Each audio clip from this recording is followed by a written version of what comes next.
Grupo Parlamentario Catalán de Convergencia y Unión tiene la palabra el señor Campuzano. Gracias, señora presidenta. Agradecer a la señora ministra también la comparecencia. Decir que hoy, no sé si casualmente o no, es el Día Internacional de las Personas Mayores. Y no sé si es el mejor día para que la ministra nos venga a contar la posición del Gobierno en relación a esta reforma de las pensiones.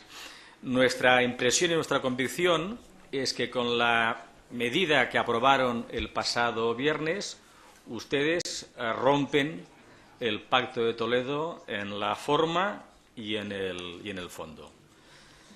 Los diputados que llevamos tiempo participando de los trabajos de esta comisión en diversas legislaturas, a lo largo de estos años hemos aprendido que la virtud del Pacto de Toledo residía fundamentalmente en que el acuerdo social y el acuerdo político previos a la tramitación de la reforma legislativa garantizaba que la reforma no tan solo fuese aprobada con una mayoría suficiente y amplia en la Cámara, sino que la reforma viniese legitimada por el diálogo social y que, por tanto, tuviese un plus más allá del que estrictamente se puede conseguir con la correspondiente votación en el Congreso de los Diputados.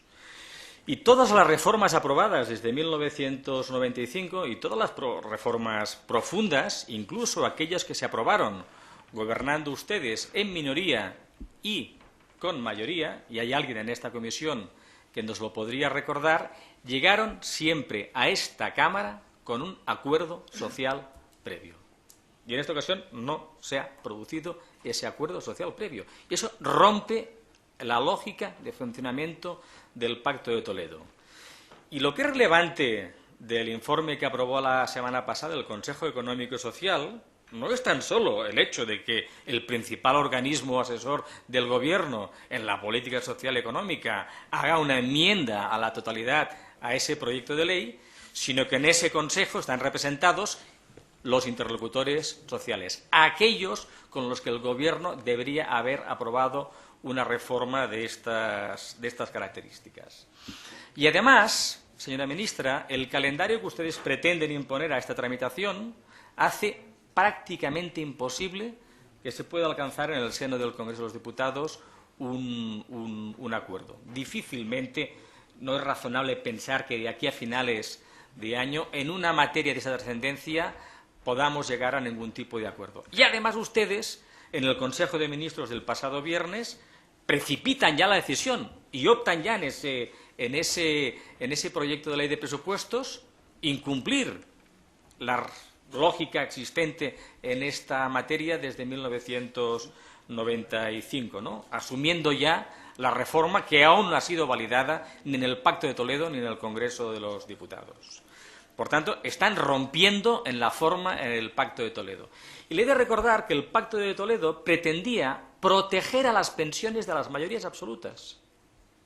Pretendía evitar que en situaciones como esta, quien tuviese la mayoría absoluta impusiese su opción legislativa, legítima en términos democráticos, pero débil en términos de lo que el Pacto de Toledo pretendía alcanzar, que era un consenso suprapartidista en materia de pensiones que diese estabilidad y profundidad a las reformas. Y lo más razonable es que el día que ustedes pierdan la mayoría absoluta, si imponen en esta legislatura su reforma, en la siguiente legislatura una nueva mayoría la cambie. Y por lo tanto, difícilmente ese objetivo que buscábamos en el Pacto de Toledo se puede conseguir. Y en el fondo, porque fíjese, en el acuerdo de 1995 en relación al mantenimiento del poder adquisitivo de las pensiones a través del índice de precios al consumo, fundamentalmente se buscaban dos consideraciones: proteger a los pensionistas del riesgo de la inflación y evitar que la inflación empobreciese a medio y largo plazo a los pensionistas.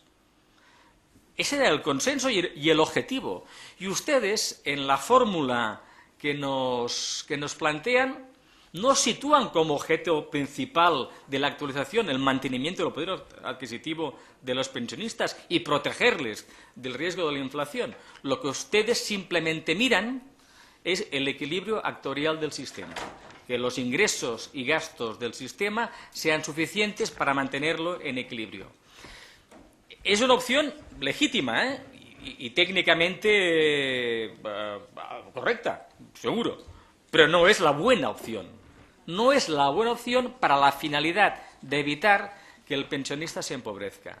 Decía el señor Olavarría, utilizando un verbo que me ha gustado, ¿no? Los pensionistas son cautivos del sistema de la seguridad social, que quiere decir que frente al riesgo de la inflación los pensionistas no tienen margen de maniobra. No tienen capacidad de tomar decisiones que les permitan compensar esa situación. Y es más, a través del sistema público de pensiones, en esta crisis hemos protegido a los pensionistas.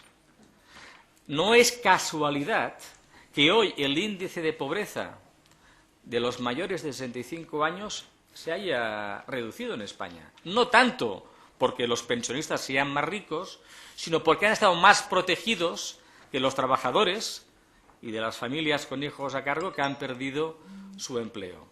Pero los trabajadores y los autónomos y los empresarios tienen margen en una crisis para tomar decisiones y adaptarse al ciclo económico, pero un pensionista no tiene margen y por eso hay que protegerle a través del sistema público de pensiones. Pero además, señora ministra, en esta crisis el sistema de pensiones ha ido más allá de su finalidad, sino que está protegiendo a muchas familias en las que todos sus miembros adultos están desempleados y que deben de vivir de la pensión de sus mayores. Hoy tomar esta medida, en términos estrictamente de la situación social existente en España, es una grave irresponsabilidad, porque va a aumentar el sufrimiento y la pobreza a corto plazo. No protegen a los pensionistas ante, además, los dos principales riesgos de la inflación para este colectivo, la evolución de los precios de los alimentos y la evolución de los suministros eléctricos. Pero si va a subir la electricidad en este año, un 3%. Va a subir la electricidad el próximo año. ¿Cómo usted, a los pensionistas quizás, y sería un debate apasionado, sería, ¿determinamos la existencia de un índice específico para los pensionistas que recoja la evolución de la alimentación, de los suministros energéticos y de la vivienda, que son los tres principales gastos? Bueno, abramos quizás esta discusión. Veremos a qué conclusiones podemos llegar. Pero con su fórmula no les protegen.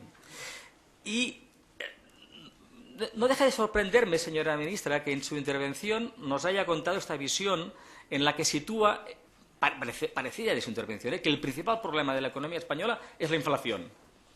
Señora ministra, mi impresión es que desde hace muchos años los niveles de inflación en España están más o menos en la línea de nuestro entorno económico. Nuestro principal problema es el desempleo, el colectivo y el que afecta al sistema de pensiones. El sistema de pensiones no tiene un riesgo de una inflación desbocada que obligue a los gobiernos a unas subidas de pensiones inasumibles que además tengan un efecto cascada. No, el principal problema del sistema de pensiones, como el principal problema de nuestra economía, es el desempleo, ¿no? Por tanto, el enfoque es equivocado de principio. Y además no hay ningún país en Europa, no hay ningún país en el mundo que tenga una fórmula como la que ustedes nos proponen. No hay ningún país. En algún momento alguien de ustedes llegó a decir que la fórmula era un factor de sociedad de tercera generación. Que Dios me libre. Pero experimentos quizás en otros sitios. No experimentemos con las pensiones.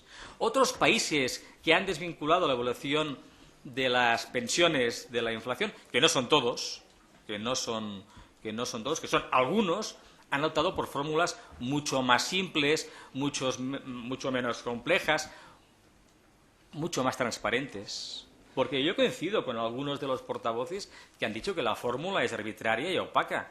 Claro que sí. Va a depender de las previsiones del Gobierno y además de un denominado factor alfa que el Gobierno decide si utiliza para acelerar o desacelerar el objetivo del equilibrio presupuestario del sistema. Y fíjese allí, abandonamos otro principio del Pacto de Toledo y del y de la idea del 95, que es, queremos evitar que cada año discutamos si el gobierno tiene o no tiene que subir las pensiones porque hay una regla automática que obliga al gobierno a adaptarse a la evolución de la inflación. Y eso desaparece. Ahora va a ser el gobierno que, en función de las previsiones que realice el propio gobierno y en función de un factor alfa que determina el propio gobierno, que decide que la ecuación correspondiente, la cuantía de la subida de las pensiones. Es más arbitraria. Señor Campuzano, y termino. Dos cuestiones, señora presidenta y señora ministra. Hay recorrido político y recorrido en el diálogo social para desarrollar la Ley 27/2011, que es una ley para la sostenibilidad del sistema de pensiones y que ojalá ustedes hubiesen apoyado en la pasada legislatura. Ese mismo discurso de la responsabilidad que hoy le he escuchado aquí, no se lo escuché ni a usted ni a su secretario de Estado hace 2 años. Ojalá hubiesen tenido esa responsabilidad y no hubiesen dejado al Gobierno del PSOE y a Convergencia y Unió y a los agentes sociales apoyando esa reforma. Reforma que lo que le pide a la Unión Europea no es que desvincule las pensiones del IPC, lo que le pide a la Unión Europea es que desarrolle la reforma y que desarrolle el factor de sostenibilidad en los términos de esa ley. Y ahí puede haber un consenso. Discutamos de eso. Su propuesta de factor de sostenibilidad estrictamente no nos gusta, pero podemos discutir de eso en los términos de la ley y previo acuerdo con los agentes sociales. Hoy el Gobierno, y con eso termino, señora presidenta, debería retirar este proyecto de ley y empezar de nuevo. Empezar con los agentes sociales, empezar en el Pacto de Toledo e intentar alcanzar un acuerdo precisamente para garantizar los principios del Pacto de Toledo. Nada más y muchas gracias.